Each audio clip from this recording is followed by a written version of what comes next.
everybody. Here we are, all ready to take you down to Pine Ridge for another visit with Lum and Abner. Brought to you by the makers of Horlicks, the original malted milk.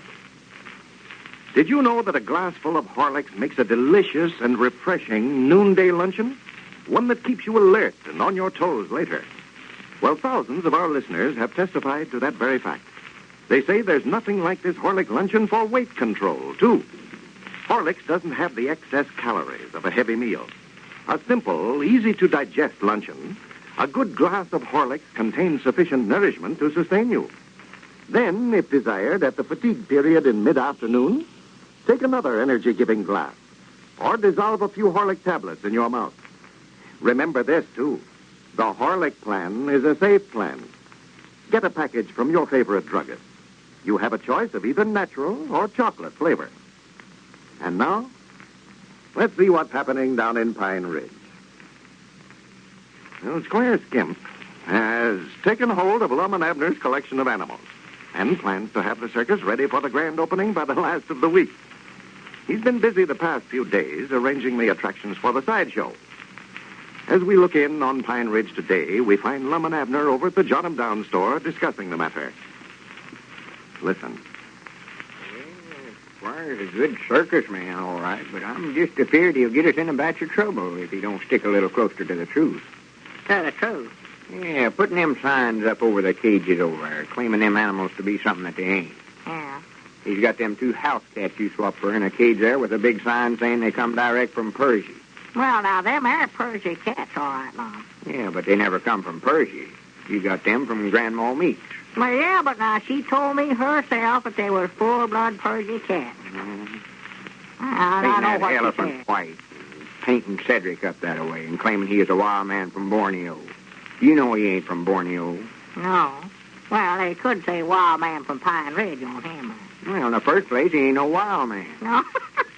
I noticed he looked like he wild when Squire turned him out of that cage last night. Yeah. He just lit out for home in a dead run. Yeah, Squire had no business locking him up in there that way like he was an animal. Oh, well, they sure had me fooled there yesterday when I first looked at him. I never would have known him all painted up that way. His hair all frizzed up, and them rings in his nose and ears.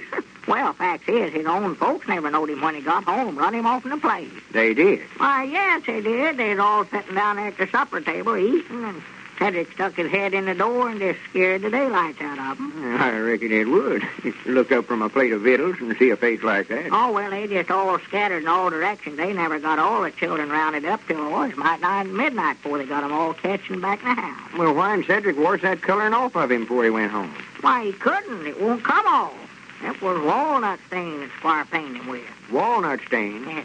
And he never will get that stuff off. He'll always have to be a wild man. Yeah. Till it wears off. Well, now, Cedric's pa, Caleb, is mad enough to bite. He is. Oh, he was down at the barber shop this morning looking for Squire. Says he's just going to beat the way out of him. You mean on account of him painting Cedric up that way?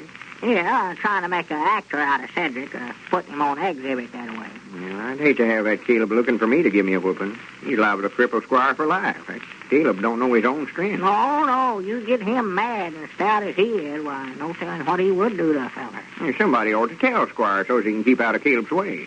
Yeah, well, I tried to find him this morning to warn him about it, but couldn't locate him no place. I reckon Squire done here and hide now. Well, I don't blame him neither. Mose Moot said that he never seen Caleb so mad in his life. Well, I hope Squire don't get in no trouble over it. Yeah. I'd get out and look for him, but I've got to finish writing these letters. What letters? These letters we've been getting from folks wanting to know why they ain't got their flashlights yet. Oh. I figured we ought to write them and explain to them how come the delay and all. Yeah, some of them is getting impatient, huh? Yeah, we got 3 letters this morning complaining about it. Yeah, well, you can't blame them much on them. No, I ain't blaming them. That's the reason I thought we better write and tell them the reason we ain't been able to get them all out. Yeah, well, why don't you just call up and make an announcement on the party line? Tell them all at once that time to save yourself so much trouble. I reckon it could do that. Yeah. That's just what I'll do. Sure. Just go ahead there and give the fire alarm ring, make the announcement, and tell them about it, Mom. Yeah, I expect I can explain it better over the telephone anyway. Is all these letters here from folks that ain't got their flashlights yet? No, there's some in that stack there from them that's already got them. Yeah. Awful nice letters, too, saying how well pleased they are and all. What a nice gift they think the flashlight is. Yeah, well, it won't be long now before they'll all get them. Well, They all want to know where the fire's at. Oh, well, tell him ain't none. Howdy, everybody. This is Lum and Abner down at the Jot Em Down store talking. Yeah. I just want to make an announcement and explain to all you folks that ain't got your flashlights yet, please not to be impatient, for we're sending them out just as fast as a flashlight factory can make them. Yeah, we are. Me and Abner is awfully embarrassed over this. You folks was nice enough to send in for one of them, and we wanted to send them right out, but, well, just to be right honest about it, we got all the factory had on hand and had to wait till they could make some more before we could send them. Yeah. But they're making about 10,000 of them a day now, and we're sending them out just as fast as we can. Yeah, we sure are.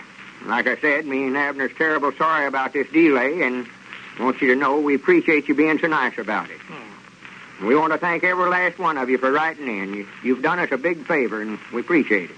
And we hope you all like your flashlight when you get it. Here comes Squire Skimp. Huh? Squire Oh. Skimp. Well, I reckon that's all for today. Good luck, everybody. Where's Squire? Coming in here, I think. Yeah. Granny, I bet he don't know Caleb's looking for him. Hey, howdy, Squire. Come in, Squire. We got something important to tell you. Yeah, you oughtn't to be out gallivanting around on the streets this way, Squire. No, you better lay low for a few days. Well, what's the matter, man? What's wrong now? You ain't saw Caleb we hunt today, have you? Caleb, we hunt. Yeah. Why, yes, I just now talking with him over at the blacksmith shop. Well, the fact is, I just now hired him. Hired him. Yes, he's going to put on a strongman act in the sideshow for us. Well, for the great, I am. Swan, Squire, you're the beatenest feller I ever seen in my life. You could talk yourself out of might nigh anything, I believe. I sure believe you can do, Squire. Well, Caleb was a little mad there at first, but he got over it. Well, what I come over for, man, I want to talk to you fellers. I'm trying to get things all lined up so we can open up the show by Saturday. I've got to have a few more attractions, though. Traction. Yes. Well, anyway, me and Abner can help you. We want to do our part. I'd love to get in the thing if I can. Yeah, I would, too. I'd love to be a circus actor. That's what I'd love to be. Yeah, I believe I've got talents, too. Well, we're a little short-handed, man. I'm going to have to call on you fellers to take part in the performances, all right. Oh, you want us to take part in? Well, yes. Now, Lum, I'm sort of figuring on making a trapeze performer out of you. You mean you want me to get up there in them swings and jump from one of them to the other and all that business? Well, yes. Now, of course, Lum, we'll have a net underneath there, so if you would happen to fall, why, you won't hurt yourself none. It's a good stout net, is it? Oh, yes. Ain't no danger of that, Lum. Won't hurt you at all, yes. Granny's, I wish we had something solid like a tent under there. I was just wondering how we could work that. Well, I get that fire net that the boys got in the fire department not long ago. I can just get the fire department to come down there and sort of follow me around when I jump from one swing to the other, and they can sort of... Yeah, sure, could do that. Well, now, don't have no worries at all, Lum. Now, that net'll hold you now. Yeah, but out. I don't know nothing about trapezing, though. Oh, well, now, don't worry about that, Lum. You'll catch on with a little practice. By the way, here's a costume that I found over there in one of them trunks that was over there. You can wear that, Lum. Well, I do know. Better slip it on and see how it fits, too. Well, for goodness sake, look at that. Now, Granny, that ain't enough clothes to wad a shotgun. Well, now, they're regular trapeze performer tights is what they're, Lum. Yeah, well, I'll step back here in the feed room and put them on. Yeah, I know I'll look aside in them, though. Ain't you gonna let me be nothing, Squire? Oh, yes, Abner. I'm figuring on you being the bearded lady. A bearded... Me, a woman? Well, yes, them chin whiskers of yours will just work out fine. You know, we put some women's clothes on you, and you can wear a wig, and, why, Lord, me, Abner, your best friend wouldn't know you. Well, I hope not, if I'm going to have to put on an outfit like that. Well, now, I've got everything all figured out now to get the show started off, except an animal trainer.